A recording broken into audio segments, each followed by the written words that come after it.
So it says you need Bellberg, scavenger hunt, MCPA reflection. Because you are in here, these items do not apply to you because we have other work that we're doing today, okay? All right.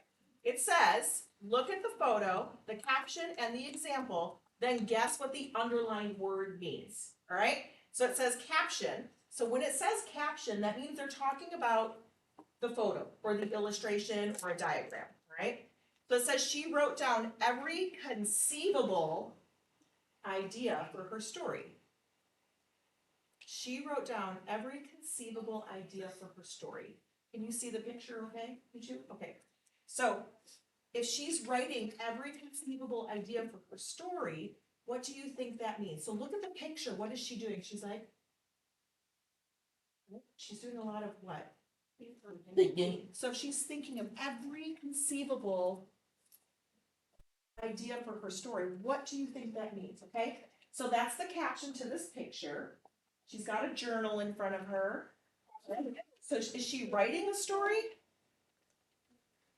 Okay. Well, it says she's writing down ideas for her story. That doesn't mean she's actually writing a story at this time. So an example is, it is conceivable that the teacher will give a quiz today for last night's reading. Or I could rephrase that and say, when we're doing STEMs during the week, it is conceivable that Dr. Firkus will give you a STEM quiz on Fridays. So what does that mean? Okay? So when you are restating and answering, which is something we're gonna practice today, restate answer, I think the definition of conceivable is, so what I want you to do is I want you to write the sentence starter and guess what you think conceivable means using the caption and the example, all right? So what I should be seeing is everybody writing this sentence right here. This is what I should see you writing on the paper. Or typing in your computer if you're using your computer. All right? Okay.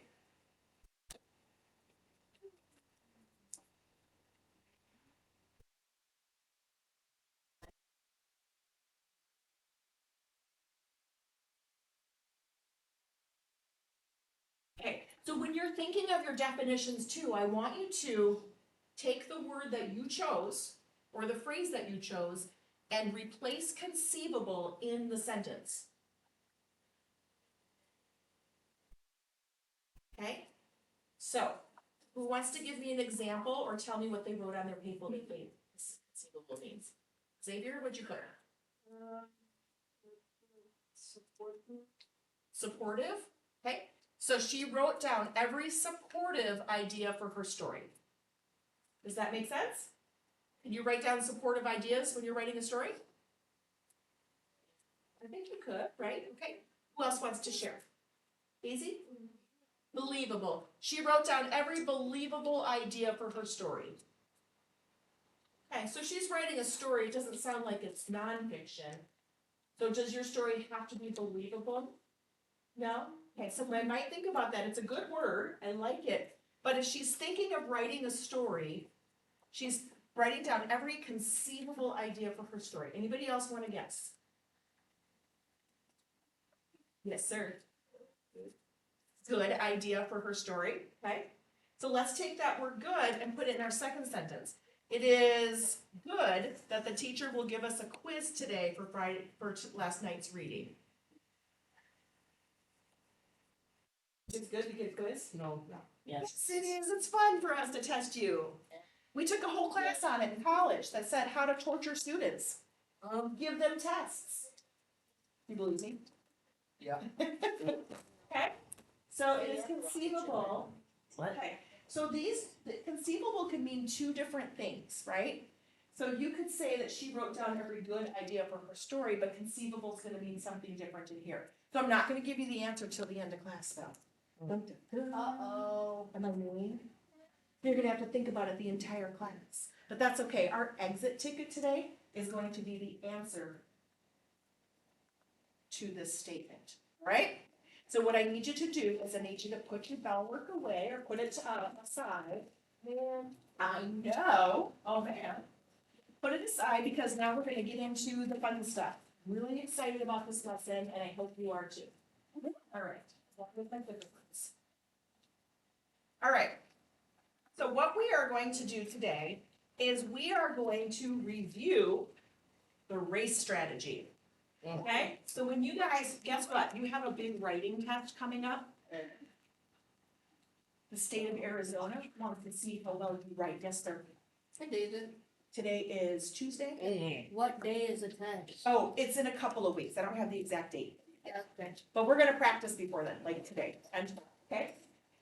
So what we're going to do is we are gonna review the race strategy. And we are going to, read a passage. And then we are gonna annotate that passage and we're gonna write a response to a prompt, okay? What you did for your MCPA or whatever initials they use these days, you guys did good, but we wanna make sure that you're able to write just a paragraph, a simple paragraph, okay? When you get to that AASA test, they're gonna ask you for a multi-paragraph essay. We are not looking for that. The state of Arizona might be looking for that, but Miss Bandy and I really wanna make sure that you have the ability to write one good paragraph. Once you master that, then you can write a million paragraphs, right? So we're gonna work on that for the next couple of days, just us. Okay, cool? Alright. So, this is our learning intention. Can we read it together, please? I will. We'll be able to read a passage and answer a prompt using these strategies. So remember, we've been working on this a lot. We've been working on restating and answering often, right? Even in our bell work today, we restated and answered a question. So we're just gonna add to that. You guys are getting really good at that. So your success criteria at the end of class today, you will write a paragraph that restates the questions, provides 2 citations from the text, with an explanation and a concluding sentence. We are not gonna do all of that today. This is the end result of a 3-day lesson. We're gonna go slow so that we can make sure that we really master it. You guys are gonna be amazing. Okay, you ready? You look so excited. You ready? Nope. Maybe. Maybe. I promise we'll. I'm ready. Thank you. All right, so what is the race strategy? What is it? Me. What's the race strategy? We stay answer all points, the text is for your evidence and explain your. Yeah, so guys, we went through this before winter break, right? Where Miss Bandy, we were doing it for argumentative. We didn't get through the whole process, but this week we're going to, all right? So, restating and answering the question is really important. You gotta know what that question is before you go in and read, and you know exactly what you're going to be writing about, okay? So, citing text evidence to support your answers. That's where you're gonna take something directly from the text, and you're gonna say, this is from the text, right? And then we have to explain it. So that's what we're gonna work on. You guys are gonna do amazing. All right. If you take a look at the packets on your tables, everybody take a packet. What's the first thing you do when you have something new? Put your name. Thank you, put your name on it. Okay, very good. So this packet that I gave you is yours to, we're gonna be working in this for the next couple of days. But at the very front, I put the race strategy on there for you. This is something that you can keep with you forever. If you want to laminate it, I have a laminator. It's a really good idea to refer to it whenever you are writing, whether it's math, science, social studies, English language arts, right? You should always try to restate and answer the questions. Trey, please stop doing that, thank you. So that we know that you understand what the question is, and that way your reader knows what is they're going to be reading about, okay? All right, so if you flip to the next page in your packet, you're gonna see this, citing the evidence. This is just another tool for you to keep and to practice to learn how to cite your evidence. We're not gonna use this today, but I put it in there so that you can keep it with you, so that whenever you need it, you always have it, all right? What we're going to focus on right now is this article. What is the title of our article? The great auk. Whoops. I've been doing that all day. Okay, it's called the great auk, the great auk. What's an auk? Bird. How did you know that? It's on there. Because it has short wings, it doesn't look like it. Yeah, because you just used a context clue. Because like, well, You did. Did anybody know what a great auk was before you looked at this picture? No. You ever heard of it? No. Yeah, me neither. So context clues can be more than, come on, work please. Context clues can be more than words. Yeah. They can be illustrations or pictures, right? Context clues can also be something you hear. So you're having a conversation with someone. Maybe you step in the middle of a conversation, like they're already halfway through. You can usually figure out what they're talking about just by listening to what they're saying. Those are context clues. Anything that gives you information about something is a context clue. All right, so the first thing you guys did was you looked at the picture and everybody at the same time said, that's a bird, Dr. Fergus, duh, right? So if you look at this bird, what do you know about this bird? What can you tell me about this bird?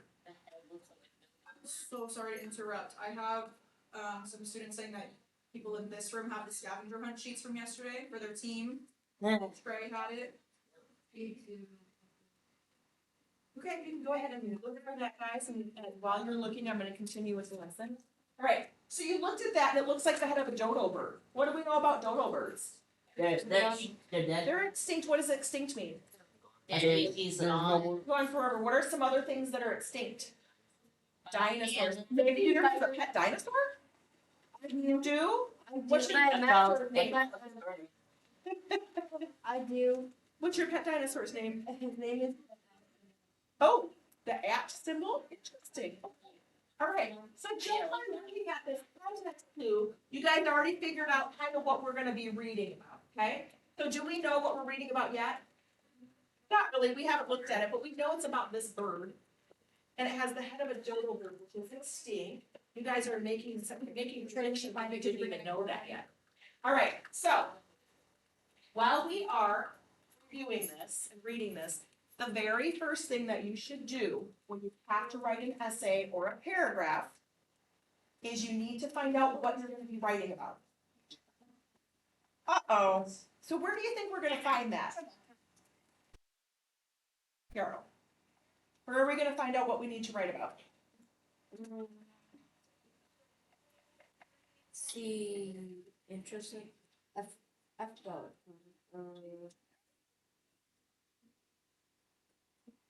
Hey guys, focus up here, please. I'm looking up there. Okay. So is this going to tell us what we're going to write about? Oh, the end of sentence, Stevie. Okay. The topic sentence Yeah. you're thinking of? That's what we're going to write, but how do we know what our topic sentence is going to be? What do we need to look for? Starts with a P. Prompt. Prompt. Prompt. Great. Do we see a prompt at the top of our article? Yes. At the top, No. I just see race strategy example, the great one. It doesn't tell me what I'm gonna write about. Find it in the paragraph. Okay, do we see it anywhere in here? Everybody look down at your article, and when you find it, when you find our prompt, I want you to point to it so I can see it. Right here? Nope, on the article. Okay, we're looking at the great auk. Tell me when, raise your hand when you found it, and point to our prompt. What do we have to write about? What are we writing about? I found it. Are you sure? Wait. We're looking for a prompt. It's something that's telling us what we need to do. What are we doing? No, that's the beginning of the article. We need to find out what are we supposed to be writing about. Well, it's gonna tell us. We need to find the part where it tells us. We can't restate the answer until we know. Did you find it? What does it say? No? Yes, thank you. All right, so we're looking for something that's bossing us around. They're gonna tell us what we need to do. So right here. Everybody circle this. Yes. A Band-Aid, no.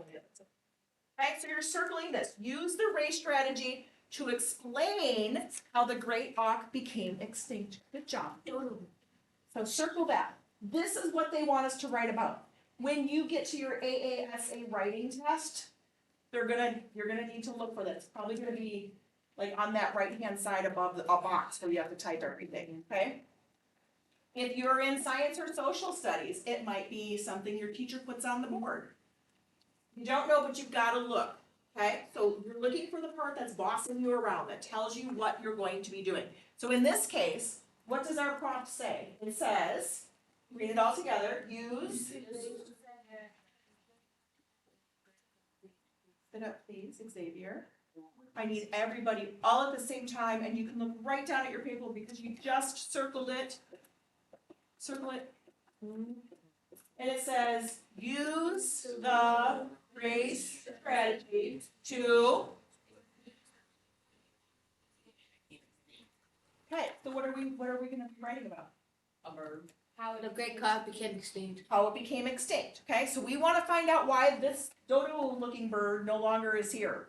It's extinct, it no longer exists, right? Okay, so what we need to do then is we need to read the article, the text.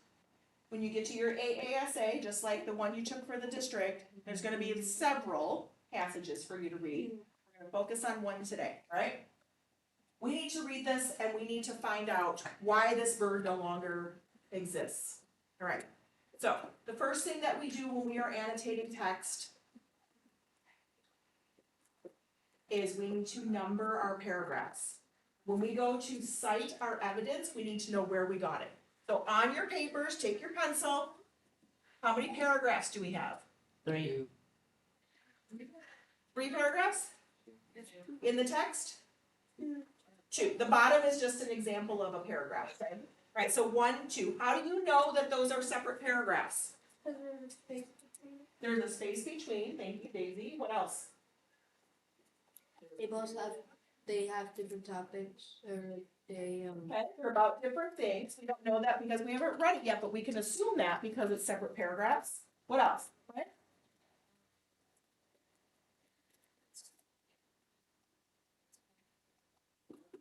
Well, just by looking at it, how do you know that those are separate paragraphs?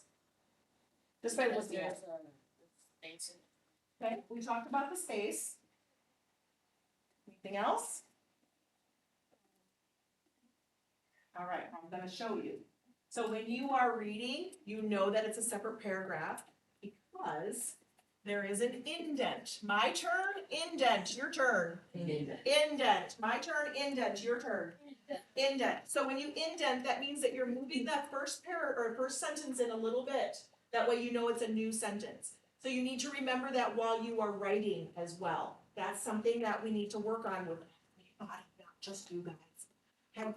Everybody needs to remember to do that indenting, because that way you're telling your reader, the people that are grading your papers are not your teachers. They are random people across the United States that we don't know who are gonna be reading your paper, so we wanna make sure that they understand what they're supposed to be reading, and then you get a good score, okay?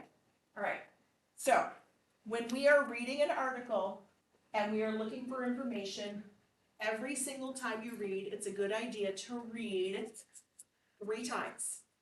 How many times should we read? 3. 3. So the first time we're reading, we're just gonna read and take in some of the information. We don't need to do anything with it other than just listen and read. So when you do that for the first time, a lot of you guys, or most of you, actually everybody has access to the Read Write program. And that's that little puzzle piece on your Google Classroom or Google Anywhere when you log in, that you click on that and it reads stuff for you. Okay, so when I'm doing my homework assignments for my college, I use that a lot because guess what? The articles I'm reading are pretty interesting because that's what I'm learning about. But sometimes they're really boring, don't you? Right? So sometimes I lose track and I need that Read Write program. I have it installed on my computer at home. I'm not even joking, because it helps me to be able to read through that first time. And then I'm gonna go back again, and that's when we're gonna annotate. And then the third time is to make sure we don't miss anything, okay? All right, so thank you. All right, so the first time we read, I'm going to read out loud. Your job is to follow along on the paper, okay? I said we're not annotating. However, if you see a word as I'm reading that you don't know what it means, or you're like, what the heck is that? Or you're like, ooh, I know my friend wouldn't know what this means. Go ahead and circle it, okay? Then we can go back and take a look at those words and make sure that we understand everything. As I'm reading, this will be my third time reading this today. So I've gotten the words down, but boy, let me tell you, second period this morning when I was reading it to the 8th graders, there were a couple of words I had to stop and think about because they're big. And I have to make sure that I'm reading them correctly. So let's go ahead and do that. We're gonna do our first read, which is you following along and me reading, okay? So what I would also like you to do is use this strategy for me. Hold up your finger. It's rude to point at people, but you can point up. Point up. Jean. Thank you. You're gonna take that finger and you're going to use it to follow along while I read. That strategy is for a couple of reasons. Number one, it helps you so you don't get lost if your mind starts to wander. What was that called? Was that autocosm? Yep. What did autocosm mean? To be in your own Universe. in your own universe, right? The auto is self and cosm is universe. So when you're in your own universe, that's when you're kind of zoning out and you're like, oh, I think the teacher's talking, but oh, look, there's a cloud over there, right? It's true. We all do it. Teachers do it too. All right, so you're going to be following along with your finger while I read. Everyone should be sitting up straight. Sit up straight. Sit up straight. Everybody sits up straight. Thank you. Finger on the text, on the first word, the awk. The expectation is you are following along while I read, and you're sitting up straight, and you're listening. Because what are we listening for? Context clues that are going to answer what? Question. The question. And what do we have to answer? What are we writing about? Why the awk became extinct. Okay, so as you're reading and listening, make sure you're paying attention because we have to go back that second time and annotate where we found that information. Ready? All right, should see finger on the awk. Your real finger, not your pencil finger. Real finger, not your pencil finger. Okay, here we go. The auk was a seagoing diving bird about the size of a domestic goose, related to puffins. Who said puffins? You said puffins, right? Didn't you? Looks like a puffin? Who said that? No, none of us. Somebody said it looked like a puffin. No? What did you say it looked like? Okay, anyway. For a bird endowed only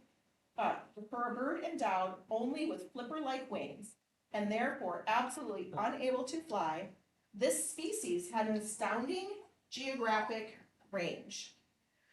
It embraced the shores of northern Europe to North Cape, southern Greenland, southern Labrador, and the Atlantic coast of North America as far south as Massachusetts. Please put your finger here while I'm reading. Follow the word, your finger, not your thumb. Follow the words as I read so that you can keep track where we are, okay? Thank you. Yes, sir. No, thanks for asking.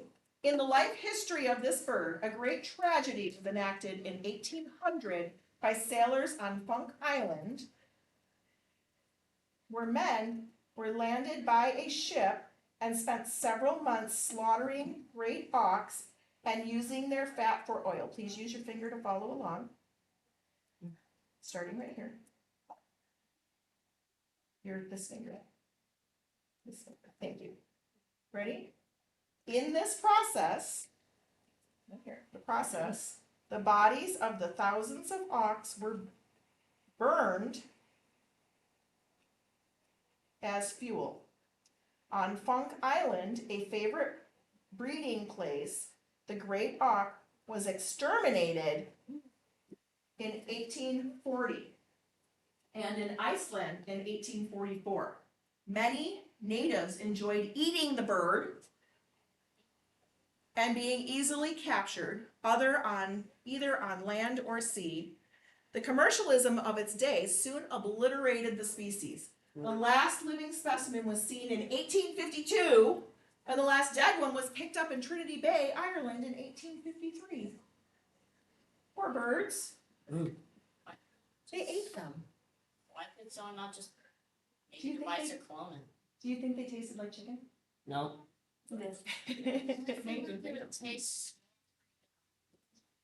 I thought it would be eating tastes. Not gonna taste Rotten meat. goat. So we did our first read.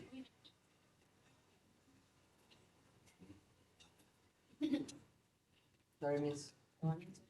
Okay, so we did our first read. The instructions for the first read, you were following along with your finger. I saw about half of you doing that, so thank you for following directions. That is a strategy that is a good strategy to use while someone is reading to you, so you don't lose your place in case you go to your own autocosm. Right? Okay, second read. We're gonna read it again, but this time, we're gonna read it all together, out loud. If that freaks you out, don't let it freak you out, because this is what we're gonna do. Notice that I struggled with a couple of those big words. That is okay. Xavier, please. Thank you. While we are reading out loud, I expect to hear everybody reading. If you get to a word or a phrase that you're not quite sure what that word or phrase is or how to pronounce it, that's okay. Just listen and then move on to the next word. Okay? So we're gonna read together. So I need to see everybody's mouths moving. I need to hear words coming out of everybody's mouths while we read together. You ready? This is our second reading. While we're doing our second reading, what did I say we're gonna do during our second reading? Point at the paper. We're gonna start to annotate, right? So we're gonna annotate. So when we get to a part that answers our prompt,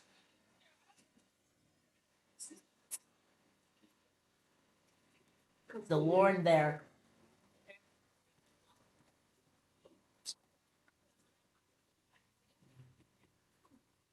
Wasn't that loud? No, the Lord there. What a beautiful. so while we're reading during this lesson, what we're going to do is we're gonna annotate to answer our prompt. What is our prompt? Read our prompt for me again. What does it say? Everybody, ready? 1, 2, 3, read the prompt. $16.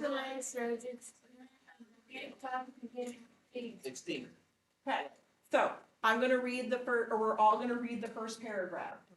If and when, because we will, when you hear something in here that answers our prompt about how they became extinct, you need to yell, stop. Okay, so what are we gonna yell? Stop. Why are we gonna yell stop? Because we found what? To find our answer. Annotate our answer. We're gonna find the answers to our prompt, right? So we know what we're gonna write. Okay, you ready? That's So, an annotate.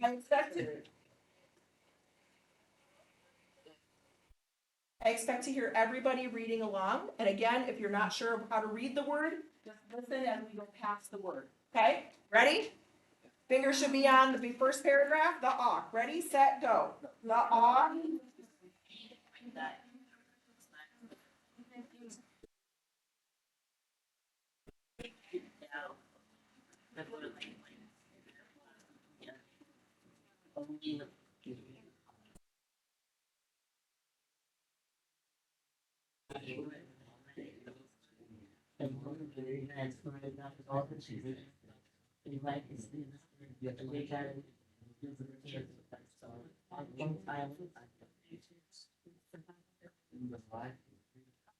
Okay, we should be finished. Are we finished with paragraph number 1? Yeah. Okay, so I did not hear everybody reading, so we're gonna read it again out loud. We're gonna read it again out loud together.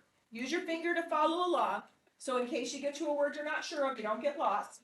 And what are we yelling if we find information? Stop. Let's go.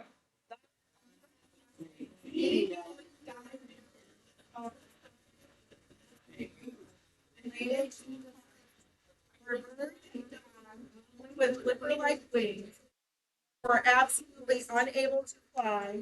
This geographic range. It embraced the shores of northern Europe and the Cape, southern Greenland, southern Labrador, and North America, as far south as Massachusetts. Did we find any information in our first paragraph to answer our prompt? Where the No, bird. I didn't hear anybody say stop, right? I would also like to remind us, while we are reading out loud as a class together, it is not a sprint. We are need to be reading together so that we're all on the same page. Okay? Make sure that we are all reading it together, because if someone next to you is reading super slow or super fast, that's going to be distracting to the rest of us. Okay? This is a together activity, a team activity, so that means we need to be acting as a team. Am I clear? Yes. Thank you. All right. We didn't find anything to answer our prompt, and what are we trying to find? How they went extinct. How they became extinct, right? The ox became extinct. So we haven't found anything yet. All right, so let's go to paragraph number 2. Ready? And go. In the life history of the earth, a great tragedy was enacted in 1800 by sailors on Plum Island, where men were landed by a ship and spent several months slaughtering great Stop. dogs. Why did we stop? Cause they slaughtered They were slaughtering them. What does that mean? killing them. And so they were killing them. They were slaughtering.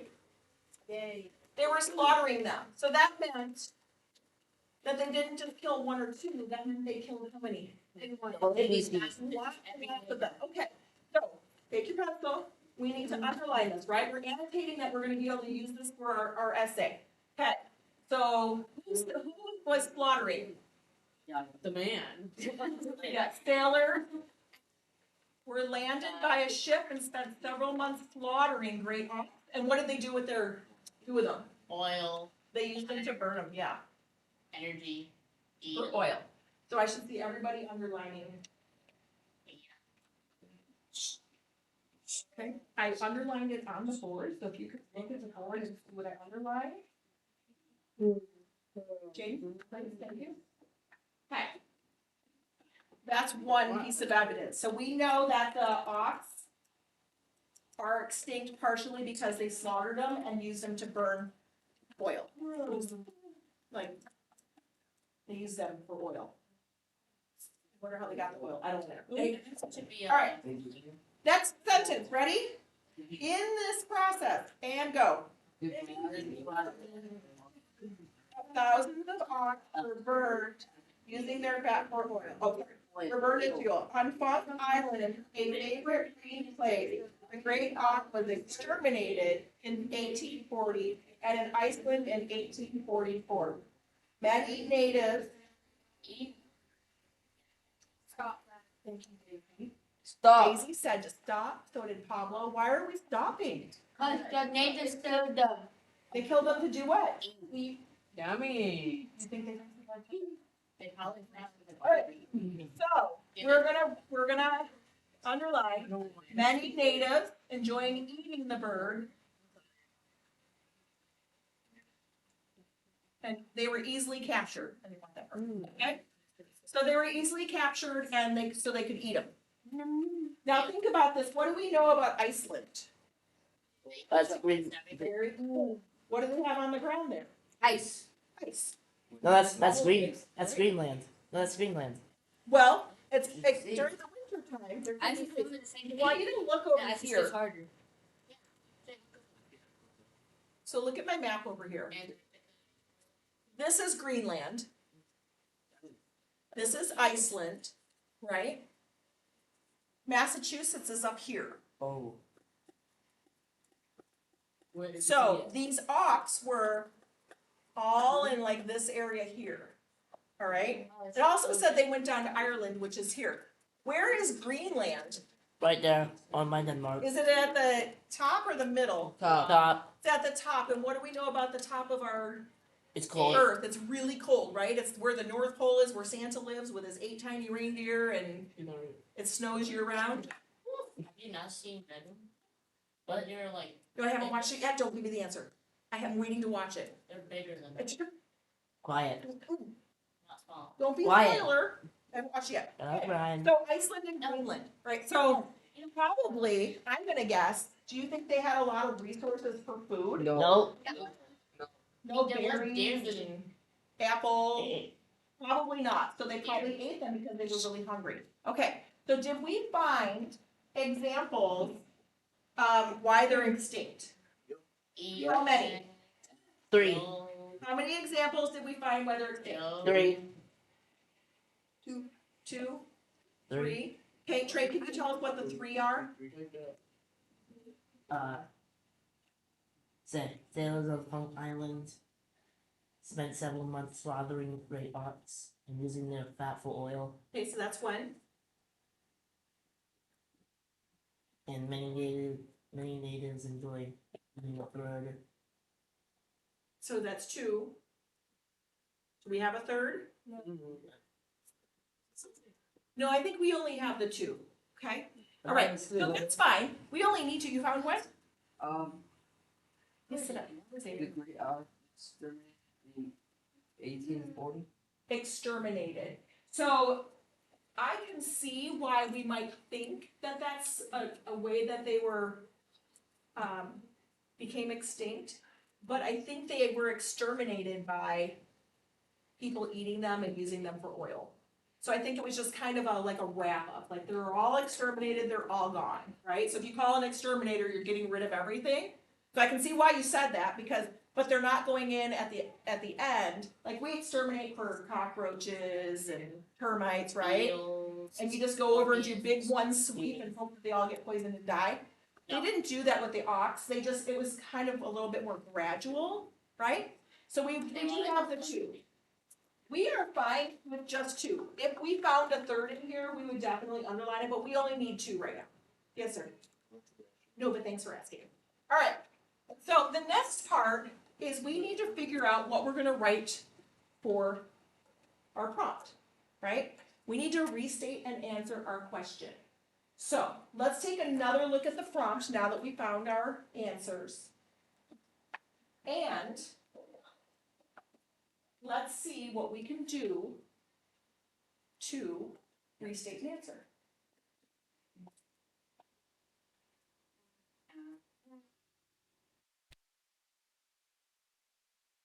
Here, please sit up. Thank you. All right. It says, use the race strategy to explain how the great auk became extinct. All right. We've read this twice. We're going to read it again, not at this moment, but after we restate and answer our question, all right? So what words from our prompt can we use? Someone called asking for Daisy to go to the office, you only bring her stuff though. What words can we use from our prompt to start our sentence? Or I could say, what words don't we need? What do you think, Harold? What words we don't need? Yeah, what words do we not need in here? Let's start there. Do we need to use the race strategy? No. No. So cross that off on your prompt. No.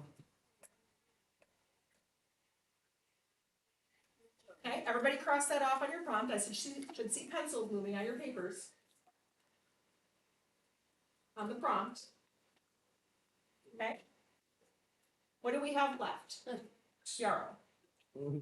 Strategy to explain how the Great Auk became extinct. Okay. So do we need the words to explain? No. No. Do we need how? Yes. We do? Okay, so tell me how you would phrase that with the word how in it.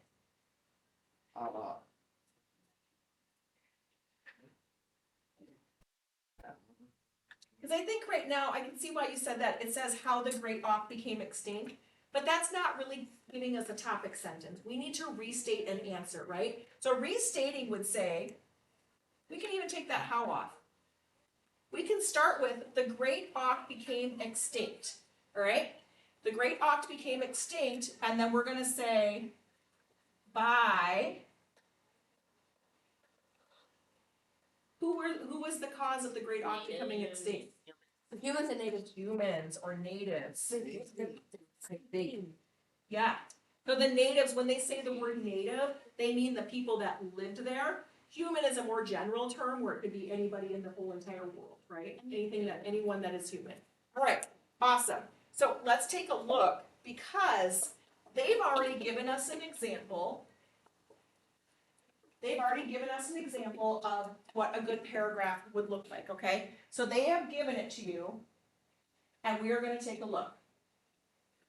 All right, so their example of the topic sentence, they've outlined it for us. They have the R here, and it's pointing to the first sentence. What does that first sentence say? Can you guys read it out loud together? Xavier, please sit up.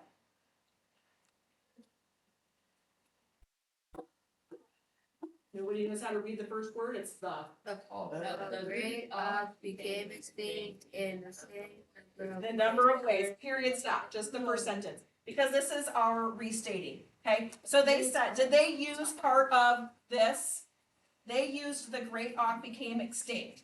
The great auk became extinct. Is that what we had identified as what we could use for our prompt? Did we have something else? Yes. We had something else, Trey, what did we have other than what I circled here? What did you, cross off on your paper and what was left?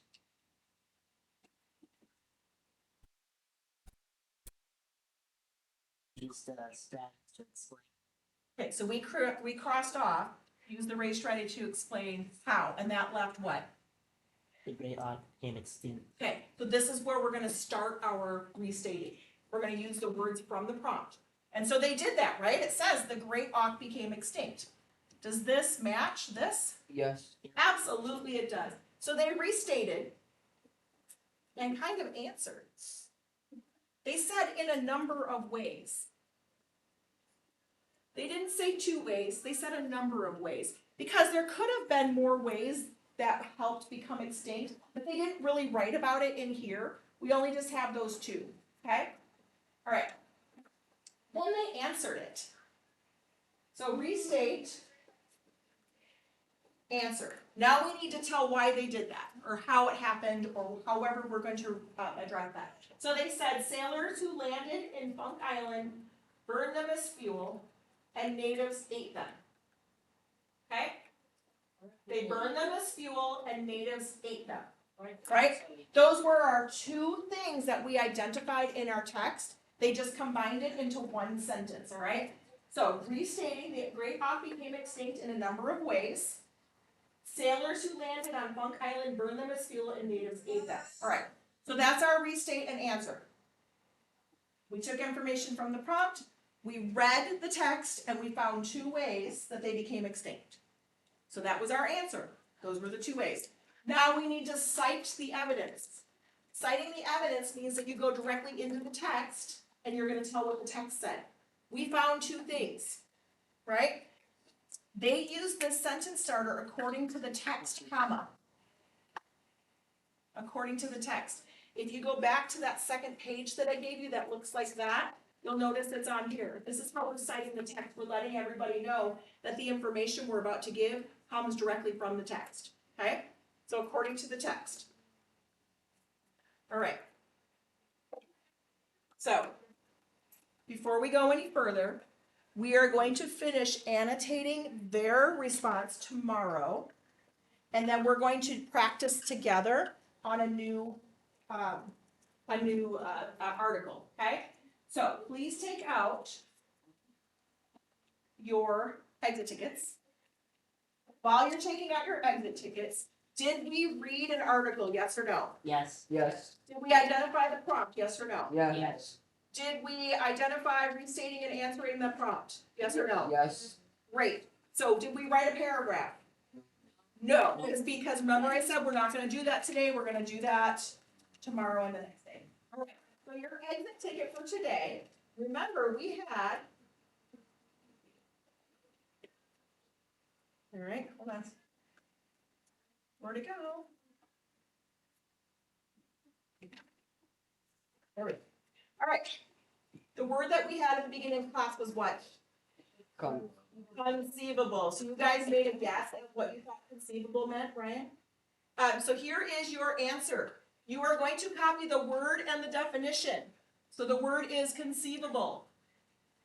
Can be imagined or believed. That is what you are writing on your exit ticket for today. Today is Tuesday.